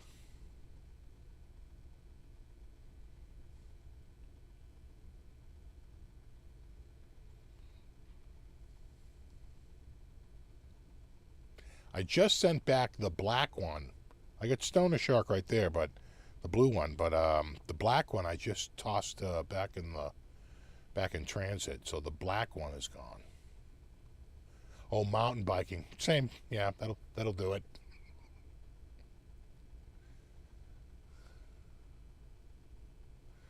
That'll do it.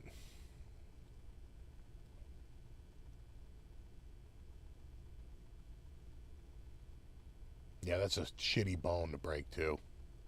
'Cause you can't lift your arms.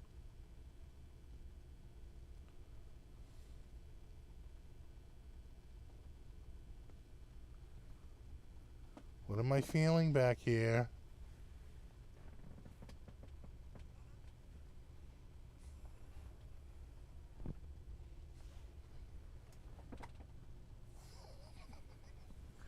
Oh, I got a flop cat. Oh, we got a floppy cat. I got a cat rolling over. Oh, thanks, Jeffy. Happy Father's Day to you too, if you're a dad. I love Stoner Shark. That's a great guitar.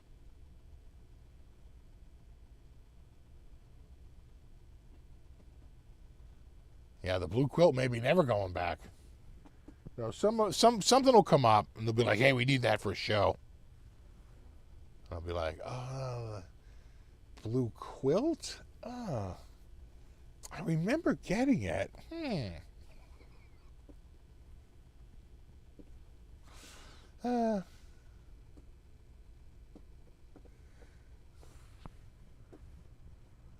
Don't do that. Don't. She's on her back and she's clawing the SG case.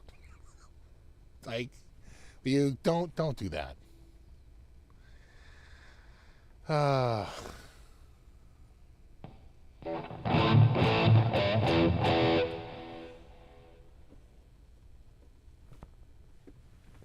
are you doing, Goob Cat? What are you doing, you goob?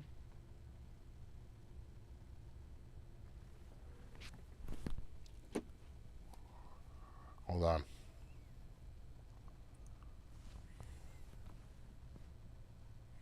Nope, now she's going to go. Now she's gone. Now she's gone. Cutie. You gonna look this way? I can't even get her to look this way. Trying to get a pic for you. Yeah? Yeah? Looking away. Damn it. Maybe she'll come over. We'll see.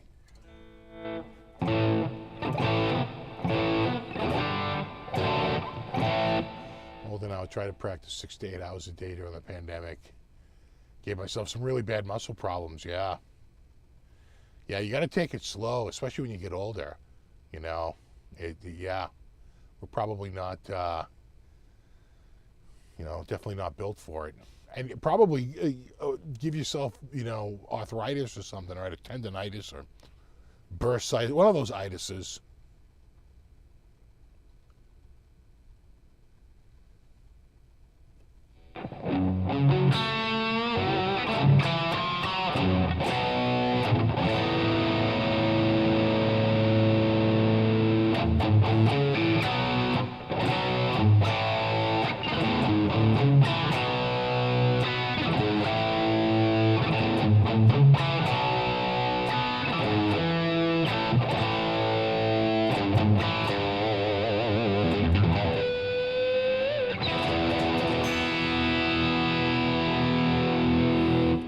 Great sound and pickup in this. Like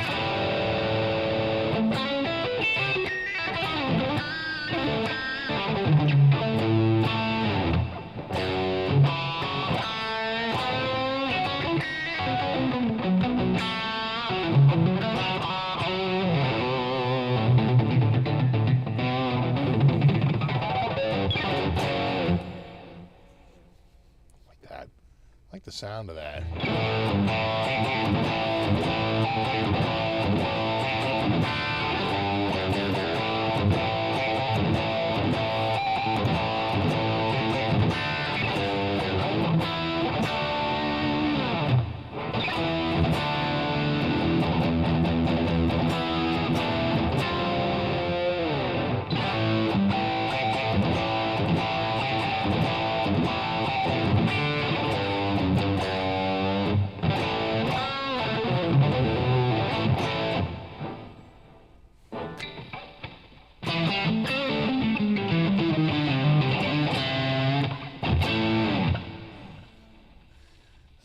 I usually try to play along with Steve. Too lazy. Yeah, I get you.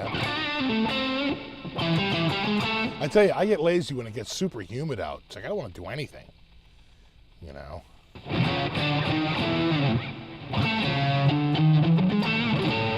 I do any right-hand picking? Like, what do you mean with the fingers?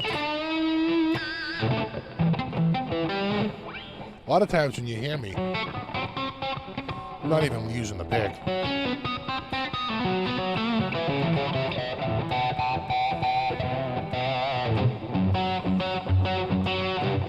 I will use the fingers a lot.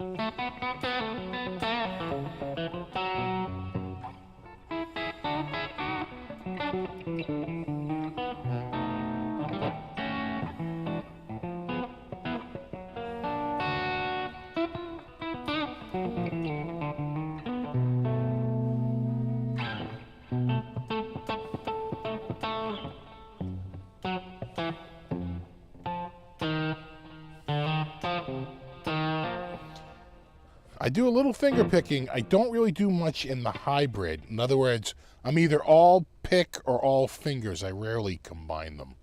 But I like finger picking. You know, I usually do like a back and forth like that, right? Thumb up, thumb for the up, down, thumb for the downstroke, and finger for the upstroke.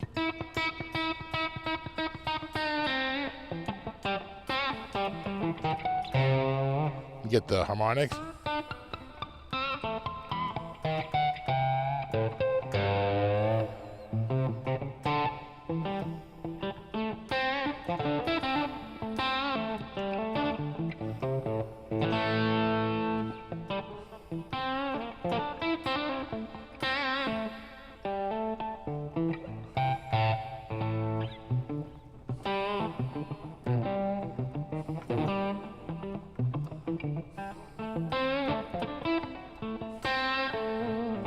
I think the most I use is my, like, one.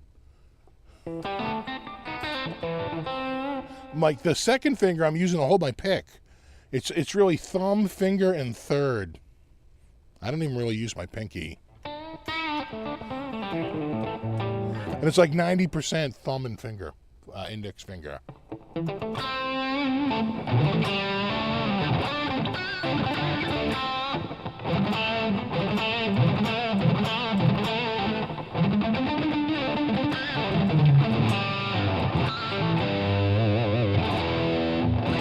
See you, Dan. Thanks for hanging out.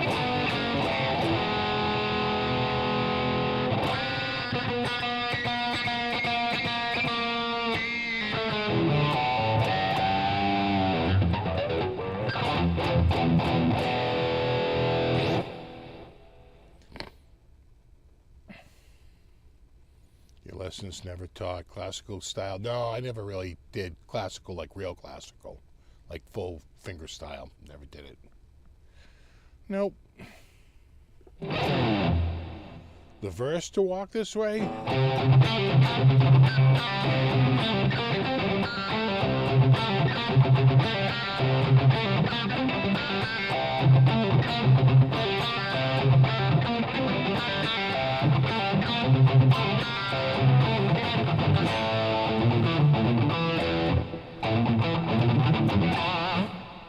Right? See?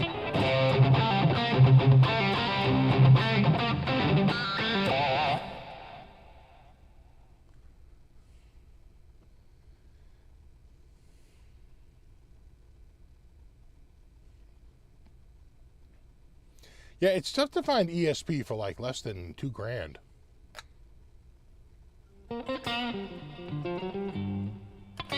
LTDs all day, but not ESP. ESP seem to be kind of up there.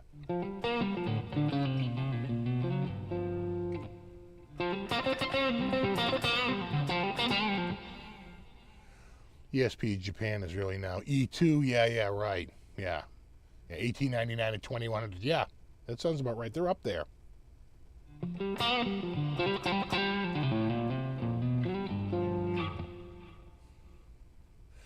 Most people doing it from C position and 8th fret, right? Right. That's harder for me to play.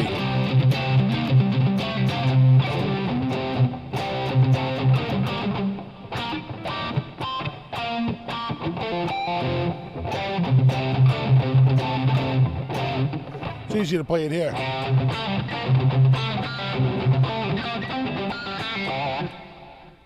You know, sounds more accurate.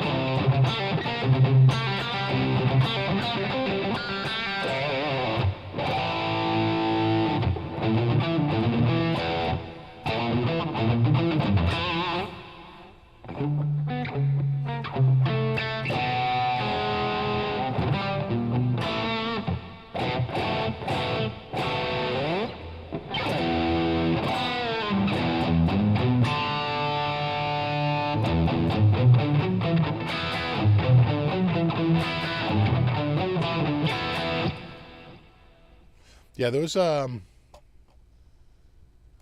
think there was a cheap. Oh, let me see if I can find it here. I'll see if it's still up. Yeah, check this out. Check this out. You see that? That's a pretty rare Yngwie. It's in the green, right? Of course, it's gone. But that's actually, let's see if we can get it. They won't blow the photo up. God effing damn it. See it there? That's a pretty good price too. $10.99 for the Yngwie Strat. But it's gone. See ya. Meow.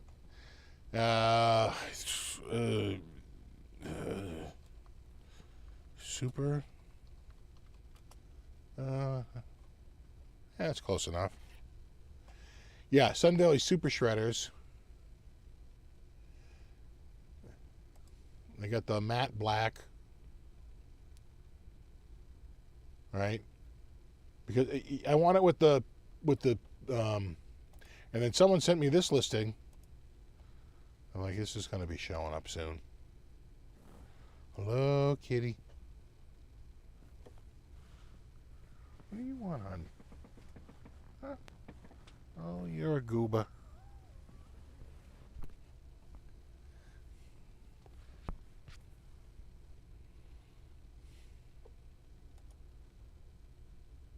This is remarkably brighter than the other one.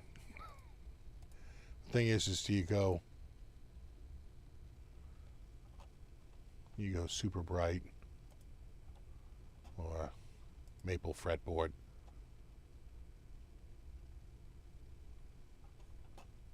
Or you just wait, see if they get another blue one in. Super Shreddier. You give me more than 3? No. No, close enough match. I could have sworn.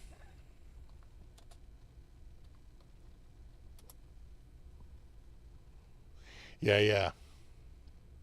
I could have sworn I'd seen more. That's actually a really good price. Is it still there or is it gone? No, it's still there. That's actually a really good deal. $3.99.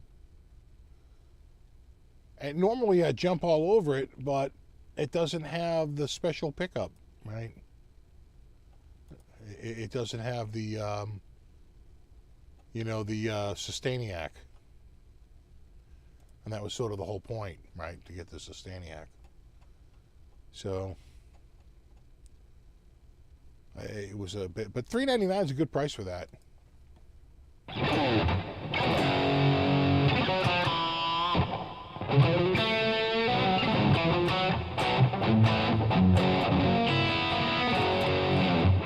Yeah, the first two had the Sustainiac, both the matte black and the bright fluorescent green. But the orange one does not. And then and they're all three have different fretboards. The black one has a maple fretboard. The other one, the green one, bright green, has the ebony, and this is rosewood. You got to remember that they changed it, right? This is an older model, and they replaced rosewood with ebony or maple because they didn't want to deal with rosewood anymore.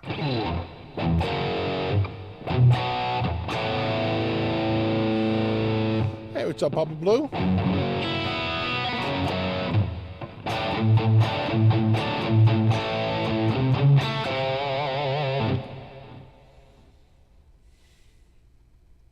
Selling value super shredder with EMGs. They were squealing like crazy. Yeah, mine never squealed. Not my EMG now. Yeah, that sounds like you might have had a problem with it. That's a little weird, huh?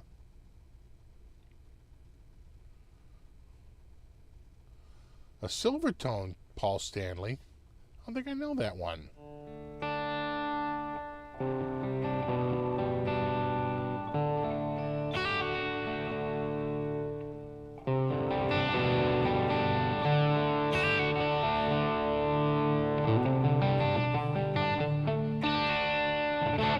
If it's scalloped, does the material matter? I'm not sure if it matters even without it. But these aren't scalloped. The only one that was scalloped was the Yngwie. Schecters aren't scalloped. Those are just really big frets. Where's the Yngwie is though? I love that color. That's a rare one that they didn't make a ton in that, like surf green. Most of them are in the the antique white, which is basically yellow.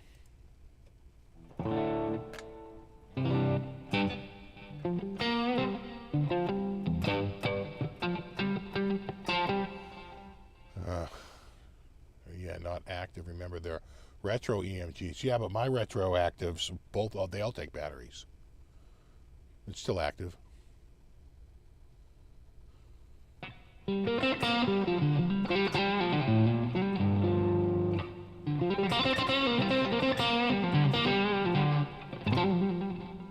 Oh, thanks, Terry. 10 minutes, huh? Wow. Tonight went by fast.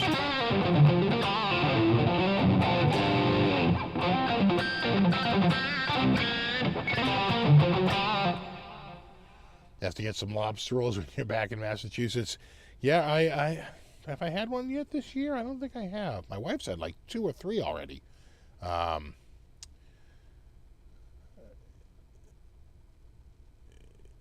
trying to think if the place we're going tomorrow has one. They probably don't. I think they're an Italian place.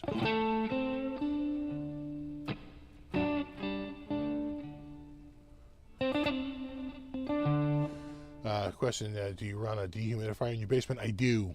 In fact, I got it running now. I have it continuously empty into the sump basin.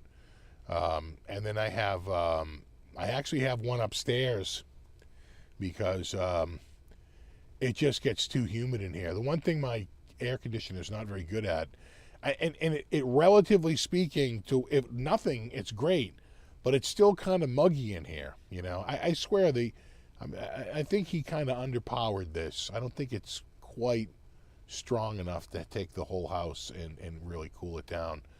On like a 90-degree day, it's still like 80 degrees in here.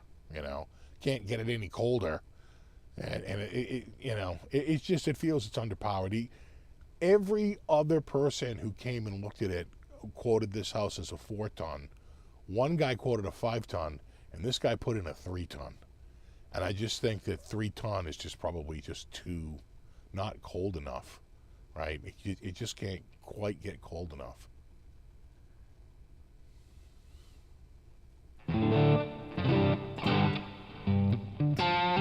But I think to change out if I went out here and changed out the,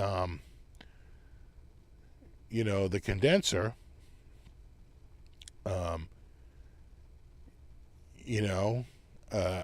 I think I'd have to change out the evaporator, right? If I change out the condenser and the coil, I'm pretty sure I have to change out the evaporator too. I think they have to match. I don't know if the evaporator can just like, we're 3-ton to 5-ton or something like that, or I think they're matched up. So.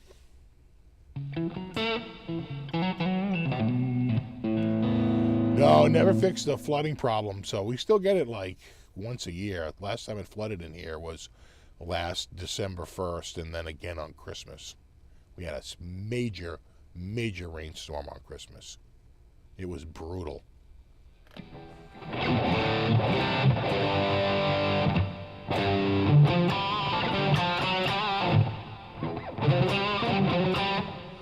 Just reminded me, my wife bought me 2 lobsters. Nice.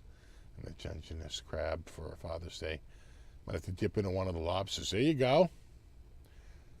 Dip it in a little bit of drawn butter. Be happy to live in Vegas. It was 123. I don't think Vegas. What's your dew point? Our dew point here today was 67. That's tropical air.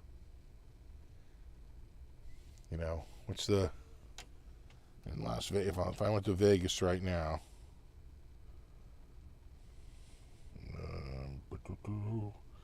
And I said add, and I went Las Vegas, Nevada. I say add new location. 110 degrees. I'm going to grant you, that's pretty damn hot. But the dew point is 36. Okay?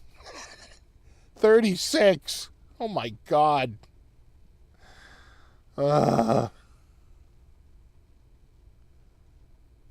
Right?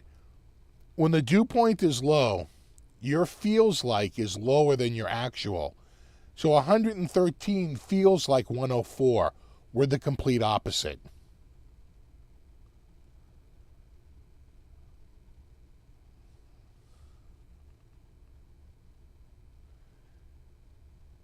All right. Yeah, it's going to be, is it Monday? Yeah, Monday it's going to be, what's our highest? Where do we peak out? We peak out at 2 p.m. at about 88 degrees on Monday, but it's going to feel like 94 because we're going to have a dew point of 70. That's some pretty disgusting air. It's a little hard to describe just how gross that is. Oh, thanks, Tony. Happy Father's Day, Steve, and all you fathers. Happy Father's Day to you, too.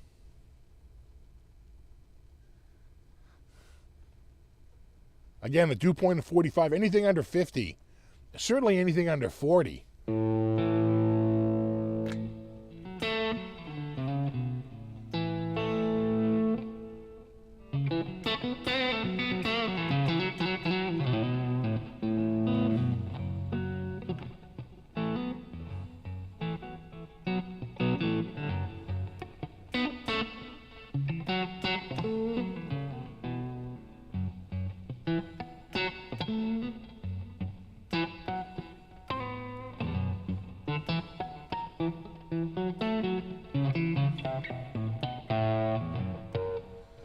Yeah, I think Brooks has it right. Massachusetts summer is soupy, but the autumn is glorious. That's true. Spring and fall here is pretty awesome.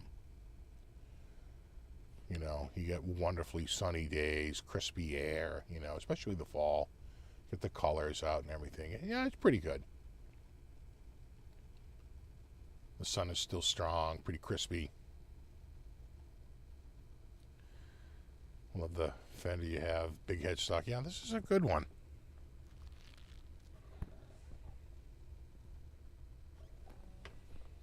The old Select Strat.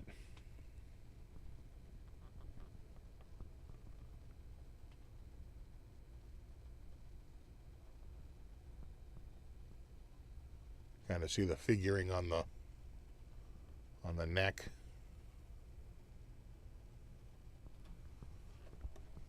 Yeah. We'll go over the flame cam. There you go. A good look. Got flames for days.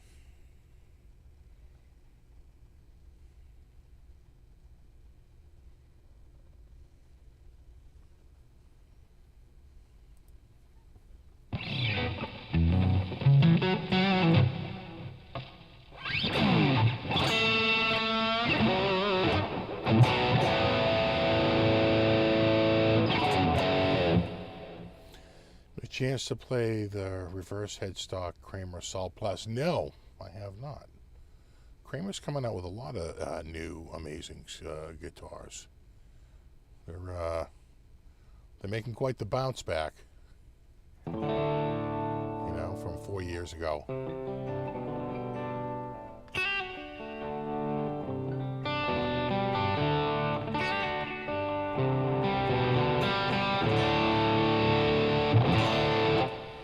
See some Squire Affinity models come with that steel style heel now. Yeah, like the cutaway heel.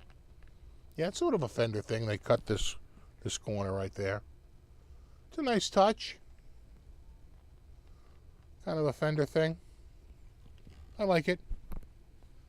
All right, dudes. Well, it is 8:59.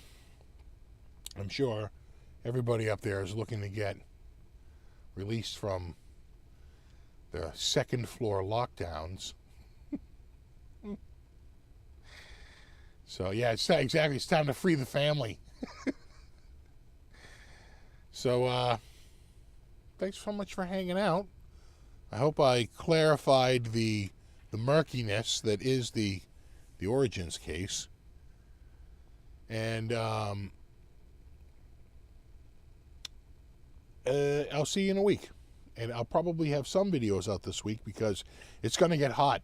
And there's literally nothing left to do but make videos because it's going to be hot out there, hot shot. They're talking a kind of bit of a heat wave.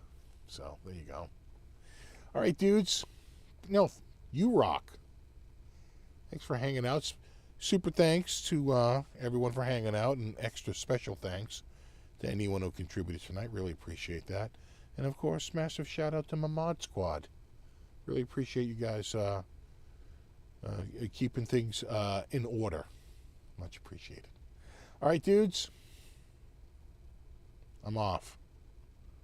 I'm off to go get probably some dinner. Kind of hungry.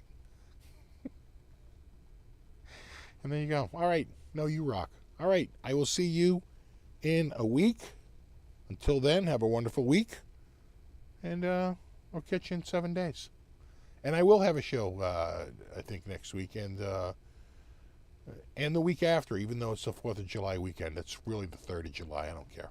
So, all right, dudes. Have a good one. Later.